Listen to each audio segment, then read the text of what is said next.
إن عدة الشهور عند الله 12 شهرا في كتاب الله يوم خلق السماوات والأرض منها 4 حرم ذلك الدين القيم فلا تظلموا فيهن أنفسكم صدق اللہ مولانا العظیم۔ عزیز بھائیوں، واجب الاحترام دوستو، گزشتہ سے پیوستہ خطبے میں یعنی رجب المرجب کے آغاز میں آپ کے سامنے اس بات کو رکھا تھا، اگر آپ کو یاد ہو کہ یہ جو دین اللہ سبحانہ و تعالیٰ نے ہم تک پہنچایا ہے، نبی محمد صلی اللہ علیہ وسلم پر اتارا ہے، یہ دین، یہ اسلام ایک مکمل، کمپلیٹ، کامل دین ہے۔ میں اس بات پر یقین اور ایمان رکھتا ہوں کہ کوئی بھی ایسی بات نہیں ہے جو نبی صلی اللہ علیہ وسلم نے اپنے صحابہ کو اور امت کے افراد کو نہ بتائی ہو یا وہ چھپا کر اپنے ساتھ لے گئے ہو۔ جو دین آسمانوں سے آیا، اللہ نے بتایا بعین ہی، اسی طرح جناب محمد کریم صلی اللہ علیہ وسلم نے امت کے سامنے رکھا۔ توجہ کرنی ہے آپ نے میری طرف۔ خطبہ حجۃ الوداع کے موقع پر ایک ہی حج کیا نبی صلی اللہ علیہ وسلم نے اپنی زندگی میں، 23 سالہ رزلٹ، 1.5 لاکھ صحابہ کرام نبی کے سامنے۔ کیا کہا اللہ کے نبی نے؟ کہا میرے صحابیوں، کیا میں نے آپ کو اللہ کا دین پہنچا دیا؟ کہا جی اللہ کے نبی، آپ نے سارا دین ہم تک پہنچا دیا۔ 3 مرتبہ نبی صلی اللہ علیہ وسلم نے ان سے پوچھا اور انہوں نے اس بات کا اقرار کیا۔ آسمان کی طرف نبی صلی اللہ علیہ وسلم نے چہرہ اٹھایا صحابہ سے 3 مرتبہ پوچھنے کے بعد، کہا ہے اللہ گواہ رہنا، اللہ گواہ رہنا، یہ تیرے بندے سارے گواہی دے رہے ہیں کہ میں نے جو تو نے میری ڈیوٹی لگائی تھی حق طریقے کے ساتھ سارا دین میں نے اس امت کے سامنے، صحابہ کے سامنے بیان کر دیا۔ پھر حکم دیا، کہا کہ بلغوا عنی ولو آیا بلغوا الشاہد الغائب، فرمایا جو یہاں نہیں ہے ان تک آپ کی ذمہ داری ہے کہ دین ان تک پہنچایا جائے۔ اگر کسی کے پاس ایک آیت کا علم ہے تو وہ لوگوں کو بتا دے، سنا دے، سکھا دے کہ یہ نبی کی حدیث ہے، اللہ کا قول ہے، اللہ کا قرآن ہے، نبی کی بات۔ کوئی ایک بات بھی نبی صلی اللہ علیہ وسلم نے امت سے چھپا کر نہیں رکھی۔ جیسے ہی وحی آتی اللہ کے نبی صلی اللہ علیہ وسلم صحابہ کے سامنے رکھتے، بیان کرتے۔ اللہ اکبر۔ عزیز بھائیوں، جس طرح وقت گزرتا گیا اور آج کے اس 25ویں صدی اور 25 ماڈل کے جو مسلمان ہیں، خاص کر کے اس ایک صدی میں اور صرف زیادہ تر اس بر صغیر میں، پاک و ہند کے ان ایشیائی ممالک میں، دین اسلام کو اپنے دماغ اور عقل، شعور، اپنی فہم اور فراست کے مطابق لوگوں نے بیان کرنا شروع کیا۔ دین کے اندر نئی نئی ایجادات اپنی عقل کے مطابق شامل کی اور اس میں کمی پیشی کرنا شروع کر دی، اور جو دین اسلام کا اصل چہرہ تھا وہ عوام الناس سے چھپا لیا، غائب کر دیا گیا۔ دین اسلام کا جو خوبصورت، خوب سیرت، ایک بہترین چہرہ تھا اس کو مسخ کر دیا گیا دین اسلام کے، اور اپنی ذہنی اختراع کو، ذہنی سوچ کو لوگوں کے سامنے رکھا گیا کہ یہ دین ہے، یہ اسلام ہے۔ اور پھر ہمارے ماشاءاللہ کے مسلمان، انہوں نے بھی جیسے سنا اس پر عمل کرنا شروع کر دیا۔ حقیقت ہے کہ نہیں ہے؟ میری بات سمجھ آ رہی ہے آپ کو؟ لوگوں نے مولوی ہو جائیں، ادیب ہو جائیں، مفکر ہو جائیں، شاعر ہو جائیں، جس نے دین کو تھوڑا بہت پڑھا، پھر اپنی ذہنی سوچ کو دین کے اندر شامل کیا، کہا یہ دین ہے، یہ اسلام ہے۔ لوگوں نے سنا، بغیر تحقیق کے لوگ ان کے پیچھے چل پڑے۔ اور آج اللہ کی قسم اٹھا کر کہتا ہوں، دین اسلام کا جو حقیقی چہرہ تھا، جو خوبصورتی تھی، جو اصل دین تھا، جو میرا تیرا مذہب تھا، جو آسمانوں سے آیا تھا، وہ کہیں دور پڑا ہے، ہمارے سامنے موجود نہیں۔ ہم نے دین کسی اور چیز کو سمجھا۔ میں انشاءاللہ آگے جا کے بیان کرتا ہوں آپ کے سامنے. اللہ اکبر. رجب کی جو چند بدعات تھی وہ میں نے اس مہینے کے آغاز میں آپ کے سامنے رکھی تھی. اور آپ میں سے اکثر بھائیوں کو پتا ہے رات کو شعبان کا چاند نظر آ گیا ہے. آج جو رات گزری ہے آج یکم شعبان ہے. یکم یعنی اسلامی سال کا 8واں مہینہ ہے. اسلامی سال کا 8واں مہینہ ہے. اور اس کے بعد کون سا مہینہ ہے؟ رمضان. یہ جو رمضان سے پہلے اور رجب کے بعد رمضان سے پہلے یہ جو شعبان کا درمیانہ مہینہ ہے اس میں بھی محترم بھائیوں دین اسلام کے ساتھ بہت بڑا ظلم اور کھلواڑ کیا جاتا ہے مسلمانوں کی طرف سے. جو دین نہیں، قرآن نہیں، نبی کا فرمان نہیں صلی اللہ علیہ وسلم، لوگوں نے سنی باتیں اور سنی سنائی، وہ کہتے ہیں نا سن سنا کے سن، یعنی سن سنا کے سن ہو گیا، دماغ بھی عقل بھی اسی پہ چلنا شروع کر دیا. اللہ اکبر. شعبان اسلامی سال کا 8واں مہینہ ہے. آج یکم تاریخ ہے، یعنی 29 دن باقی ہیں اللہ کے مہمان کے آنے میں، یعنی رمضان المبارک کے آنے میں 29 دن باقی. سارے دعا کریں اللہ سے، اللہم بلغنا رمضان، کہ یا اللہ ہمیں رمضان تک پہنچا دے. اسلاف کے بارے میں آتا ہے جو اللہ کے بڑے بڑے ولی گزرے، بزرگ تابعین محدثین، 6 ماہ پہلے وہ اللہ سے یہ دعائیں کرنا شروع کر دیتے کہ یا اللہ 6 ماہ تو گزر گئے ہیں، باقی تو آدھا سال رہ گیا ہے، یا اللہ ہم تجھ سے دعا کرتے ہیں ہمیں رمضان تک پہنچا دینا. اللہم بلغنا رمضان، یا اللہ آج ہم بھی تجھ سے دعا کرتے ہیں ہم کو بھی رمضان کا مہینہ دکھا دینا، رمضان تک پہنچا دینا. یہ جو شعبان کا مہینہ ہے یہ کوئی حرمت والا مہینہ، میں نے پچھلے مہینے کے آغاز میں بتایا تھا کہ حرمت والے 4 مہینے منہا اربعۃ حرم، یہ شعبان کا مہینہ ان میں نہیں آتا. اور نہ ہی اس مہینے کی کوئی خاص فضیلت اہمیت اسلام کے اندر موجود ہے.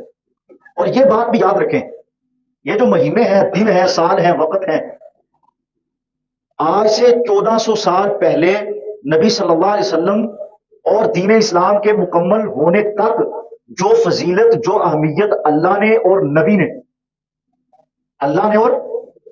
نے جو فضیلت، جو اہمیت مہینوں کو، دنوں کو، سالوں کو دے دی ہے، بس وہی فضیلت اور اہمیت قیامت تک برقرار رہنی. کسی بندے کے آنے جانے سے مہینوں کی فضیلت اور اہمیت بڑھتی گھٹتی نہیں ہے. کچھ بھائی سونے کی کوشش کر رہے ہیں، ہفتے بعد آتے ہیں، سو کے چلے گئے تو پھر فائدہ، اس لیے تھوڑا سا جاگ کے بیٹھے، انشاءاللہ آپ کو بڑا فائدہ ہوگا. اللہ اکبر. مثال کے طور پر میں آپ کو بات سمجھاتا ہوں. یہ شعبان کا مہینہ ہے. آج اس پوری دنیا میں جتنے بڑے بڑے لوگ ہیں، مشہور و معروف ہیں، امیر ترین ہیں، اسلامی سکالر ہیں، اگر ان میں سے کوئی بندہ اس شعبان کے مہینے میں فوت ہو جاتا ہے، شعبان کے مہینے میں فوت ہو جاتا ہے، تو اس مہینے کی فضیلت و اہمیت نہ گھٹے گی نہ ہی بڑھے گی. اب اس مہینے میں کوئی بچہ پیدا ہوتا ہے اور وہ چند عرصہ گزرنے کے بعد کوئی بڑا مفکر، بڑا ادیب، بڑا سکالر بن جاتا ہے، تو اس کے سکالر بننے سے، بڑا کوئی ادیب اور شاعر اور مفکر بننے سے شعبان کے مہینے کی فضیلت بڑھے گی نہیں. اس کی فضیلت وہی ہے جو اللہ نے بیان کر دی اور نبی صلی اللہ علیہ وسلم نے بتا دی. مثال کے طور پہ یہ پچھلا مہینہ رجب کا گزرا ہے نا، کل ختم ہوا ہے، اس میں بڑی بڑی عظیم ہستیاں پیدا ہوئی ہیں اور بڑے بڑے عظیم لوگ اس میں فوت ہوئے. اللہ کے نبی صلی اللہ علیہ وسلم کے داماد حسن و حسین کے بابا سیدہ فاطمہ کے سر کے تاج شیر خدا علی المرتضی رضی اللہ تعالیٰ عنہ کی ولادت ہوئی ہے رجب کے مہینے میں. اور بڑے بڑے اولیاء، محدثین، تابعین، امام اس مہینے میں فوت بھی ہوئے ہیں. تو کیا ان کے آنے جانے سے رجب کے مہینے کو اللہ نے حرمت والا کہا ہے، یا جب سے زمین و آسمان بڑے ہیں تب سے رجب کو حرمت والا مہینہ کہا ہے؟ بات سمجھ آ رہی نا میری آپ؟ یہ حرمت والا مہینہ رجب کا کسی آنے جانے سے نہیں بنا، بلکہ اللہ نے اسے حرمت والا مہینہ کہا ہے. تو یہ جو شعبان کا مہینہ ہے یہ نکلا ہے شاب سے، شین عین با، شاب. اس کا مطلب ہے بکھر جانا، پھیل جانا، منتشر ہو جانا. اس کی وجہ تسمیہ یہ بیان کی جاتی ہے کہ عرب کے لوگ چونکہ صحرا کا علاقہ ہے سارا، جمعے کے دوران باتیں کرنا منع ہے. آپ کو پتہ ہے اس بات، سارے جمعے کا اجر ضائع ہو جاتا ہے. سارے جمعے کا جب آپ نے وقت نکالا, وضو کیا, دکان چھوڑی, گھر سے نکلے, مسجد میں آئے, ادھر آ کے بیٹھ کے کسی نے کسی بندے سے بات کر دی, نبی صلی اللہ علیہ وسلم کہتے ہیں جمعے کا اجر برباد ہو جاتا ہے. کسی نے کسی سے یہ کہتے نا کہ چپ کر جا, حالانکہ اچھی بات کی ہے, فائدے کی بات ہے, اس کا بھی جمعہ ضائع. میں نے پچھلے مہینے آپ کو بتایا تھا کہ بندے نے پوچھا نبی یہ جو سورت پڑھ رہے ہیں جمعے میں یہ کب نازل ہوئی؟ اتنی بات پوچھنے سے اللہ کے نبی نے کہا تیرے جمعے کا اجر ضائع. تو احتیاط کیا کریں, یہ بہت سنگین جرم ہے. عرب چونکہ صحرا کا علاقہ ہے تو لوگ اس مہینے کے اندر پانی کی تلاش میں مختلف علاقوں میں بکھر جاتے تھے, پھیل جاتے تھے, پانی ڈھونڈنے نکل جاتے تھے قبیلوں کی صورت میں بڑے بڑے دور دراز علاقوں میں. تو اس لیے اس مہینے کو شعبان کہا جاتا ہے.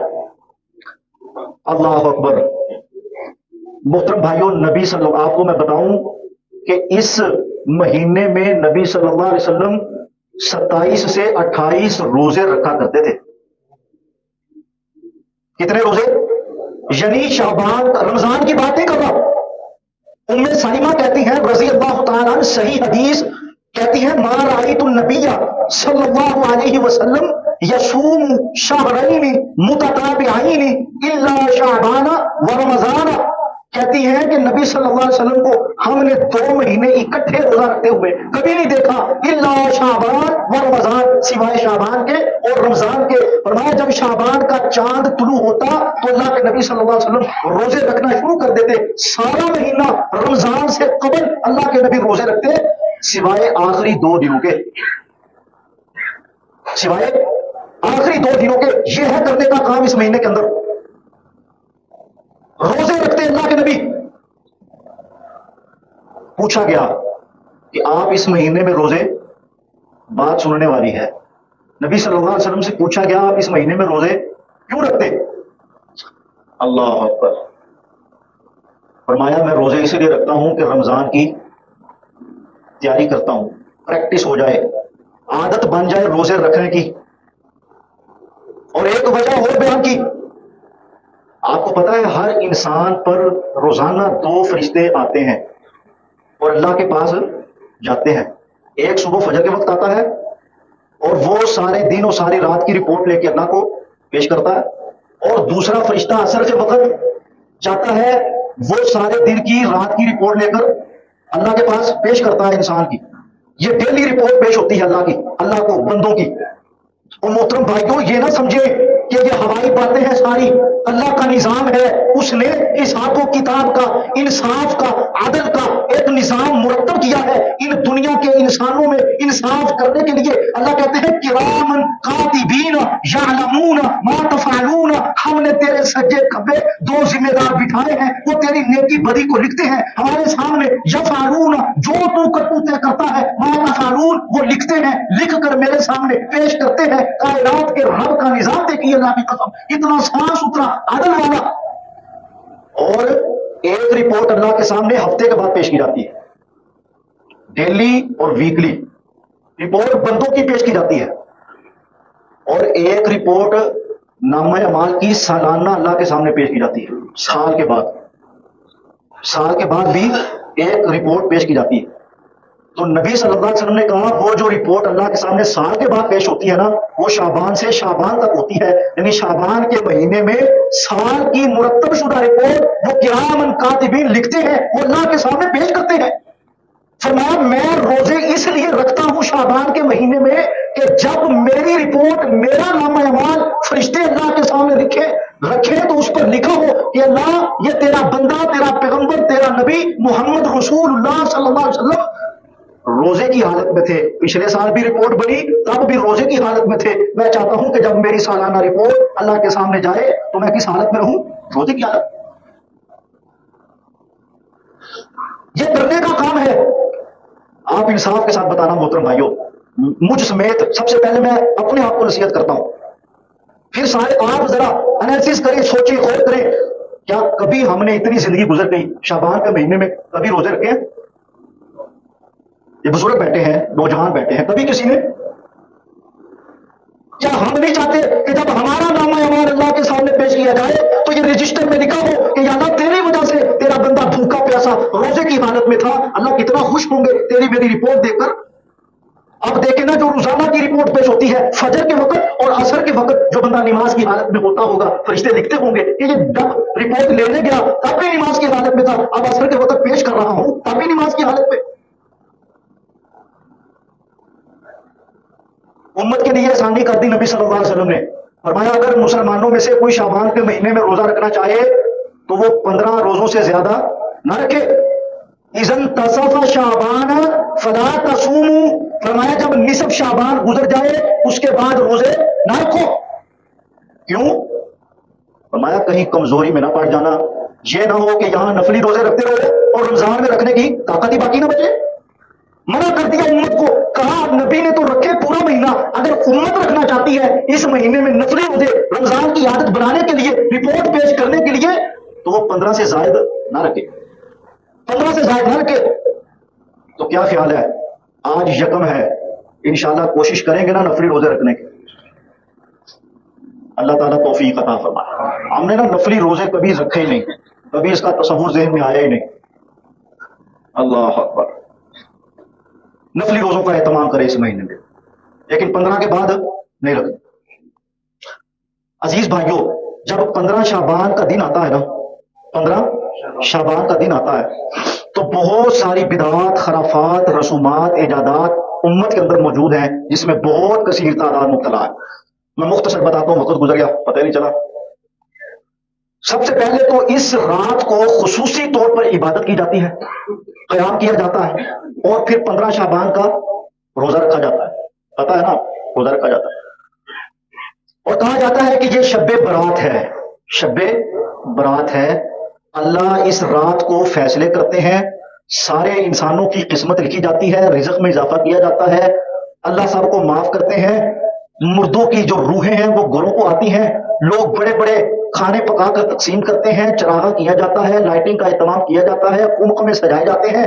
یہ سارے جتنے کام ہیں یہ 15 شعبان کی رات اور اگلے دن سارے عوامل سر انجام دیے جاتے ہیں. محترم بھائیوں، وضاحت کرنے کا وقت نہیں، مختصر خلاصہ آپ کے سامنے رکھوں. شب برات کی ساری رات کی عبادت، قیام، لائٹنگ کا اہتمام، چراغاں کا سسٹم، اگلے دن 15 شعبان کا روزہ، پھر حلوے، مانڈے، پوریاں، سوجیاں اور قبروں کی زیارت، اور اسی طرح پھر بڑے بڑے کھانے پکا کر تقسیم کرنا، قسمت کے فیصلے ہونا. اللہ کی قسم ہے ممبر رسول پر کھڑا ہوں، کوئی صحیح حدیث نبی صلی اللہ علیہ وسلم تک صحیح سند کے ساتھ نہیں پہنچتی کہ نبی صلی اللہ علیہ وسلم نے امت کو، صحابہ کو یہ حکم دیا ہو کہ 15 شعبان کی رات جاگنی ہے، عبادت کرنی ہے، 100 رکعتیں پڑھنی ہے، پھر اگلے دن روزہ رکھنا ہے، حلوہ پوریاں پکا کر 15 کو تقسیم کرنی ہے، حلوے مانڈوں کا اہتمام کرنا ہے، پھر جناب قبروں کی زیارت کرنی ہے. یہ جتنے 4-5 کام کیے جاتے ہیں محترم بھائیوں، نبی صلی اللہ علیہ وسلم نے ان چیزوں کا دین اسلام میں کرنے کا حکم نہیں دیا. اس مہینے کے اندر کہا جاتا ہے یہ قسمت والی رات ہے، اور قرآن مجید کی آیت پڑھ کر پیش کی جاتی ہے سورہ دخان کی، انا انزلناہ فی لیلۃ مبارکۃ انا کنا منذرین فیہا یفرق کل امر حکیم. اللہ کی قسم میری یہ ذمہ داری ہے، میں صحیح دین جو آسمانوں سے اترا قرآن و حدیث کی روشنی میں آپ کے سامنے پیش کروں، بغیر کسی خوف کے، بغیر کسی لالچ کے. انا انزلناہ فی لیلۃ مبارکۃ، کہتے ہیں یہ جو رات ہے 15 کی شعبان کی، یہ بڑی مبارک رات ہے جس میں اللہ نازل ہوتے ہیں. فیہا یفرق کل امر حکیم، لوگوں کی قسمت کے فیصلے کیے جاتے ہیں. محترم بھائیوں، اگر ہم تھوڑا سا قرآن مجید پڑھیں تو ان آیاتوں کا جواب اور وضاحت موجود ہے. یہ رات 15 شعبان کی رات نہیں ہے، بلکہ یہ رات رمضان المبارک کے آخری عشرے میں لیلۃ القدر کی رات ہے، جس میں اللہ نے قرآن اتارا. شہر رمضان الذی انزل فیہ القرآن انا انزلناہ فی لیلۃ القدر، وہ لیلۃ القدر ہے جو رمضان کے آخری عشرے میں آتی ہے، جس میں قسمت کے فیصلے ہوتے ہیں، رزق کو لکھا جاتا ہے، سال بھر کے فیصلے اللہ کرتے ہیں. وہ 15 شعبان کی رات نہیں، رمضان المبارک میں آخری عشرے میں آنے والی تاک راتوں میں لیلۃ القدر کی رات ہے. انا انزلناہ، قرآن کب اترا ہے؟ رمضان میں اترا، لیلۃ القدر میں آیا ہے. خدا کے لیے دین اسلام کے چہرے کو مسخ نہ کریں. دین بڑا پیارا ہے، ایک نظام ہے، خوبصورتی ہے. ہم نے دین کو صرف حلوہ پوریوں تک، سوجیوں تک، دیگوں تک، کھانے پکانے تک، لمبی لمبی چائنا کی لائٹیں لگانے تک محدود کر دیا، بڑا آسان کر دیا کہ جس نے یہ کام کر لیے وہ جنتی. آپ بھی کہیں گے کیسا مولوی ہے حلووں سے منع کرتا ہے. اور محترم بھائیوں ہمیں بھی حلوہ بڑا پسند ہے, کھاتے ہیں, لیکن یہ دین اسلام قرآن حدیث نبی کا قول فرمان نہیں, یہ دین کا چہرہ نہیں. مجھے اللہ کی قسم ہے آج تک یہ بات سمجھ نہیں آئی. کوئی بندہ مجھے سمجھا دے کہ یہ لمبی لمبی یہ چائنا کی لائٹوں کا دین اسلام کے ساتھ اس قرآن کے ساتھ کیا تعلق ہے. کہتے ہیں مردوں کی روحیں گھروں کو آتی ہیں 15 شعبان کو, اس لیے اچھے اچھے کھانے پکا کر تقسیم نہ کرے تو وہ ناراض ہوتی ہیں. یہ غلط عقیدہ ہے محترم بھائیوں. جو بندے کی روح اللہ کے پاس چلی گئی, اگر وہ بندہ نافرمان ہے تو اس کی روح کو قید کر لیا جاتا ہے, اگر وہ نیک ہے تو اس کی روح جنت الفردوس کی نعمتوں سے لطف اندوز ہوتی ہے. مجھے بتائیں کوئی روح جنت سے واپس آئے گی اس عارضی دنیا میں؟ اچھا, روحیں ساری گھروں کو آتی ہیں اور زندے سارے قبرستان جاتے ہیں 15. کیسا عجیب ڈرامہ ہے. اقبال نے کہا ہند میں کوئی حکمت دی کہاں سے سیکھے, نہ کہیں لذت کردار نہ افکار عمیق, حلقہ جوش میں وہ جرت اندیشہ کہاں, عام حکومی تقلید و زوال تحقیق, خود بدلتے نہیں قرآن کو بدل دیتے ہیں, وہ کس درجہ فقیہان حرم بے توفیق. ان غلاموں کا یہ مسلک ہے کہ ناقص ہے کتاب کہ سکھاتی نہیں مومن کو غلامی کے طریق.